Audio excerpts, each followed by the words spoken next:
नमस्कार साथियों, आप सभी भावी शिक्षकों का हमारे चैनल में बहुत स्वागत है।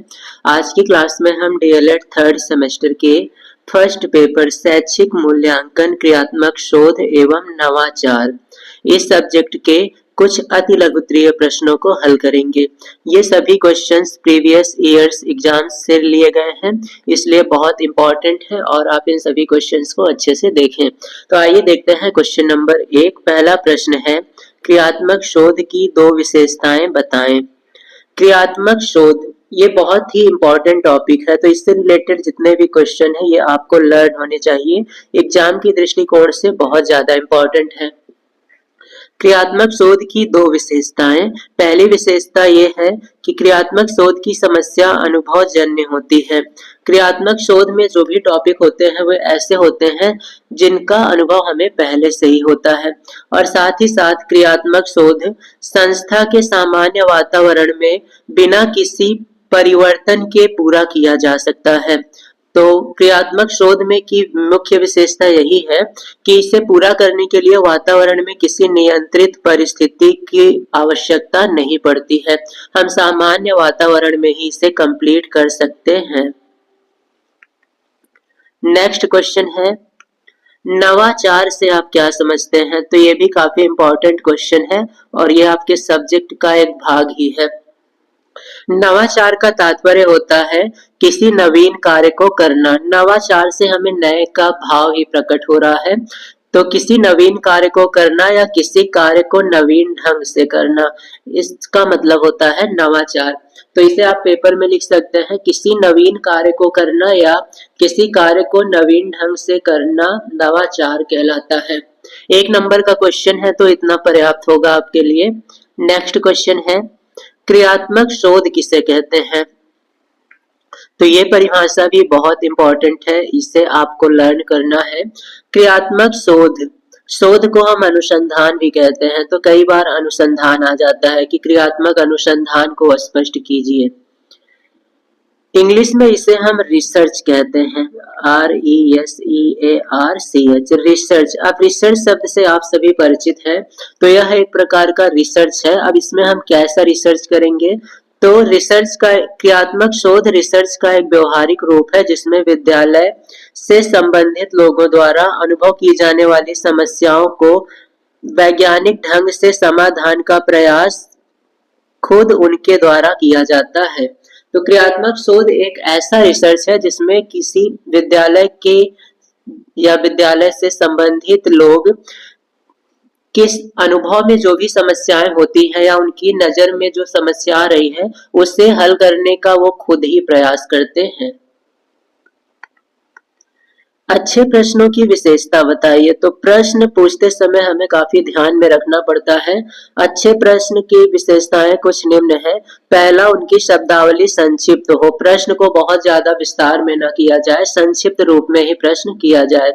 ऐसा क्वेश्चन न किया जाए जो दुविधा उत्पन्न करे, अर्थात जिससे डाउट उत्पन्न हो। छात्र के मानसिक विकास के अनुरूप ही प्रश्न किया जाना चाहिए। तो ये कुछ विशेषताएं होती हैं जो क्वेश्चंस में होने चाहिए। मान लेते हैं स्टूडेंट है किसी सब्जेक्ट का और हम उससे कोई और सब्जेक्ट का क्वेश्चन करते हैं, तो ये उसके अनुरूप नहीं होगा। नेक्स्ट क्वेश्चन है, परिकल्पना से आप क्या समझते हैं? परिकल्पना को हाइपोथेसिस कहा जाता है। क्रियात्मक शोध की विशिष्ट समस्या का जो भी प्रस्तावित उत्तर होता है उसे परिकल्पना कहते हैं।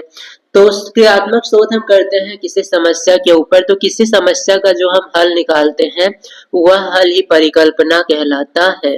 नेक्स्ट क्वेश्चन है, व्यापक मूल्यांकन की आवश्यकता बताइए। व्यापक मूल्यांकन की क्या आवश्यकता है? मूल्यांकन दो प्रकार के हैं, सतत और व्यापक। अभी हमें व्यापक मूल्यांकन की बात करनी है। तो छात्र की केवल मानसिक विकास का मूल्यांकन करके उनके व्यक्तित्व के सभी पक्षों के मूल्यांकन करने की दृष्टि से व्यापक मूल्यांकन की आवश्यकता होती है। अर्थात व्यापक मूल्यांकन के अंतर्गत हम किसी विद्यार्थी के व्यक्तित्व के सभी पक्षों का मूल्यांकन करते हैं। इम्पोर्टेंट है, विद्यार्थी के सभी पक्षों का मूल्यांकन किया जाता है व्यापक मूल्यांकन के अंतर्गत। नेक्स्ट क्वेश्चन है, मूल्यांकन के प्रमुख पक्षों का उल्लेख कीजिए। तो मूल्यांकन के पक्ष हो सकते हैं संज्ञानात्मक, भावात्मक, कौशलात्मक एवं व्यवहारात्मक। ये पक्ष है मूल्यांकन के। नेक्स्ट क्वेश्चन है, क्रियात्मक शोध का उद्देश्य बताइए। क्रियात्मक शोध का क्या उद्देश्य होता है? क्रियात्मक शोध का उद्देश्य है शिक्षा जगत के लोगों द्वारा संस्था सामान्य परिस्थितियों में वैज्ञानिक पद्धतियों का प्रयोग करने हेतु शिक्षा जगत की समस्याओं का समाधान करना है। तो क्रियात्मक शोध का उद्देश्य है शिक्षा जगत की जो भी समस्याएं हैं उनको वैज्ञानिक तरीके से हल करना। नेक्स्ट क्वेश्चन है, न्यायादर्श से आप क्या समझते हैं? न्यायादर्श भी एक इम्पॉर्टेंट क्वेश्चन है, इसे भी आप लर्न करेंगे। न्यायादर्श से तात्पर्य है किसी जनसंख्या से चुने गए उस छोटे समूह से जिसका चयन इस प्रकार से किया गया है कि वे संपूर्ण जनसंख्या का पर्याप्त प्रतिनिधित्व करते हों। नेक्स्ट क्वेश्चन है, क्रियात्मक शोध के अंतर्गत प्रदत्त अवलोकन का आशय बताइए। क्रियात्मक शोध के 8 अंग होते हैं, तो ये उस प्रदत्त अवलोकन भी इनका एक अंग है। प्रदत्त अवलोकन से आशय है शोध में ली जाने वाली जनसंख्या के किसी कार्य अथवा व्यवहार को देखना, अवलोकित करना, जिसमें उसके वांछित कार्य व्यवहार के विषय में निर्णय लिया जा सके। तो अवलोकन का तात्पर्य ही होता है कि किसी कार्य अथवा व्यवहार को देखना, अवलोकित करना, और ऐसा हम इसलिए करेंगे ताकि उनके कार्य व्यवहार के विषय में हम उचित निर्णय ले सकें। नेक्स्ट क्वेश्चन है, क्रियात्मक शोध के अंतर्गत प्रदत्त विश्लेषण का आशय बताइए। तो अभी हमने अवलोकन देखा था और अब आया है विश्लेषण। विश्लेषण भी क्रियात्मक शोध का एक भाग है। क्रियात्मक शोध का एक उपकरण है प्रदत्त विश्लेषण। इसके माध्यम से संकलित प्रदत्तों का निष्कर्ष प्राप्त करने की दृष्टि से सांख्यिकी आदि के प्रयोग द्वारा विश्लेषण किया जाता है। तो निष्कर्ष निकालने के लिए जो भी डाटा हमारे पास होता है उसकी सांख्यिकी के प्रयोग द्वारा विश्लेषण करना प्रदत्त विश्लेषण कहलाता है। नेक्स्ट क्वेश्चन है, शून्य परिकल्पना का क्या अर्थ है या शून्य परिकल्पना से आप क्या समझते हैं? शून्य परिकल्पना एक प्रकार से नकारात्मक परिकल्पना होती है जिससे यह मानकर चलते हैं कि दो चरों में कोई संबंध नहीं है या दो समूहों में किसी विशेष चर के आधार पर कोई अंतर नहीं है। तो ये भी काफी इंपॉर्टेंट क्वेश्चन है आपके लिए, इसे भी आप लर्न करेंगे। नेक्स्ट क्वेश्चन है, क्रियात्मक शोध के चरण क्या हैं? तो क्रियात्मक शोध के 8 अंग या 8 चरण या 8 उपकरण होते हैं। इन 8 उपकरण को आप एक को याद रखना है। इसका पहला चरण है समस्या का चयन करना, दूसरा है समस्या को परिभाषित करना, फिर समस्या का सीमांकन, समस्या के संभावित कारणों का पता लगाना, परिकल्पना निर्माण करना, अभिकल्प निर्माण एवं उपकरणों का विकास, विश्लेषण और अंत में निष्कर्ष निकालना। तो ये अंत वाला आप याद रखेंगे। प्रथम है समस्या का चयन करना और अंतिम है निष्कर्ष। कम से कम ये दोनों तो आपको याद ही होने चाहिए। नेक्स्ट क्वेश्चन है, सतत तथा व्यापक मूल्यांकन की प्रक्रिया किसके द्वारा शुरू की गई? तो यह प्रक्रिया भारत के केंद्रीय माध्यमिक शिक्षा बोर्ड के द्वारा शुरू की गई है, सतत तथा व्यापक मूल्यांकन की प्रक्रिया। नेक्स्ट क्वेश्चन है, निबंधात्मक परीक्षा के प्रकार बताइए। निबंध की परीक्षा कितने प्रकार की होती है?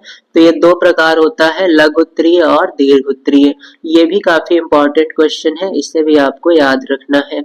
नेक्स्ट क्वेश्चन है, विश्वसनीयता किसे कहते हैं? विश्वसनीयता का क्वेश्चन भी काफी इंपॉर्टेंट है।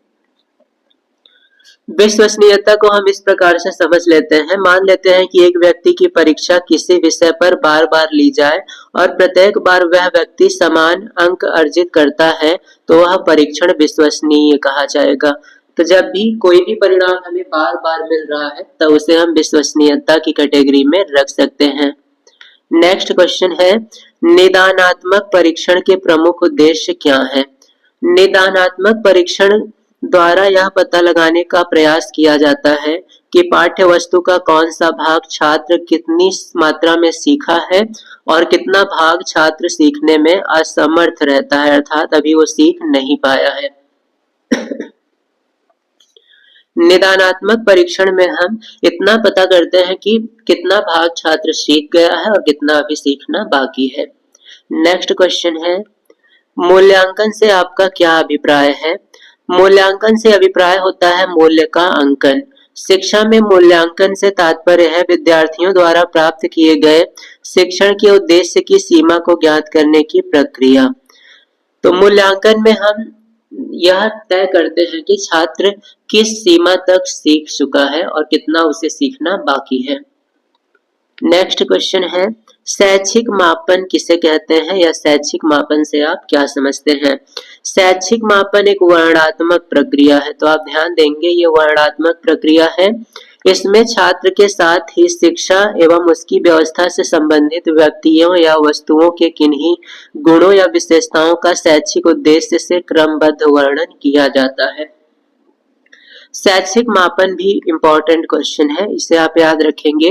इसमें छात्र के साथ साथ शिक्षा, उसकी व्यवस्था से संबंधित जितने व्यक्ति और वस्तु हैं, उनके गुणों और विशेषताओं का शैक्षिक उद्देश्य से क्रमबद्ध वर्णन किया जाता है। नेक्स्ट क्वेश्चन है, क्रियात्मक शोध का मूल मंत्र क्या है? तो ये क्वेश्चन विकल्प के लिए भी काफी इम्पोर्टेंट है। क्रियात्मक शोध का मूल मंत्र है समस्या हमारी और हल भी हमारा, समाधान भी हमारा। तो ये आपको बिल्कुल लर्न करके रखना है। नेक्स्ट क्वेश्चन है, शैक्षिक शोध क्या है? शैक्षिक अनुसंधान या शैक्षिक शोध से आप क्या समझते हैं? शैक्षिक शोध छात्र अध्ययन, शिक्षण विधियों, शिक्षण प्रशिक्षण, कक्षा गतिकी जैसे विभिन्न पहलुओं का अध्ययन किया जाता है। तो शैक्षिक शोध में हम छात्र के अध्ययन, शिक्षण की विधि, शिक्षण का प्रशिक्षण, कक्षा की गतिकी और उनके अलग अलग पहलुओं पर हम विचार करते हैं। जो शोध शिक्षा संबंधी समस्याओं पर किया जाता है उसे शैक्षिक शोध कहते हैं। तो शॉर्ट में हम यही लिख सकते हैं, जो शोध शिक्षा संबंधी समस्याओं के ऊपर किया जाए वो शैक्षिक शोध कहलाता है।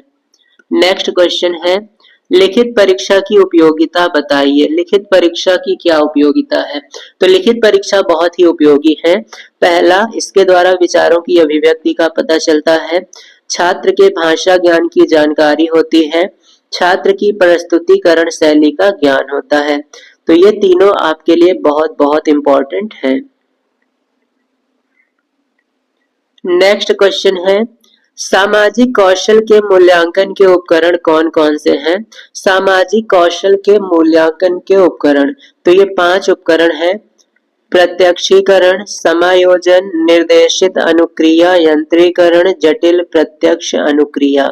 तो ये क्वेश्चन भी आपके लिए वेरी वेरी इंपॉर्टेंट रहेगा। नेक्स्ट क्वेश्चन है, सामाजिक दृष्टिकोण से मूल्यांकन की आवश्यकता क्यों है? सामाजिक दृष्टिकोण से मूल्यांकन की आवश्यकता की 2 वजह है। एक है बालक के विषय में जानकारी प्राप्त होती है, दूसरा व्यक्तिगत भिन्नताओं का ज्ञान होता है। तो ये 2 पॉइंट भी आपको लर्न होने चाहिए। नेक्स्ट क्वेश्चन है, मौखिक अभिव्यक्ति के साधन कौन कौन से हैं, अर्थात जिससे हम बोलकर अपनी बात को व्यक्त करें? तो इसमें सबसे ज्यादा उपयोगी है भाषा, भाषा का व्याकरण और बोली। ये मौखिक अभिव्यक्ति के साधन हैं। तो इस प्रकार से अभी तक हमने सॉल्व किया है अति लघुत्तरीय प्रश्न, शैक्षिक मूल्यांकन, क्रियात्मक शोध एवं नवाचार से। आप इन सभी क्वेश्चंस को अच्छे से लर्न करें और अपनी तैयारी को जारी रखें। हमारी क्लासेस इसी प्रकार से डेली आती रहेंगी और अगर आप डेली क्लास की PDF चाहते हैं तो इसके लिए आप हमारे टेलीग्राम चैनल को ज्वाइन कर लें, जिसका लिंक आपको डिस्क्रिप्शन में मिल जाएगा। और साथ ही साथ अगर आप चैनल पर नए हैं तो चैनल को सब्सक्राइब और वीडियो को लाइक जरूर करें।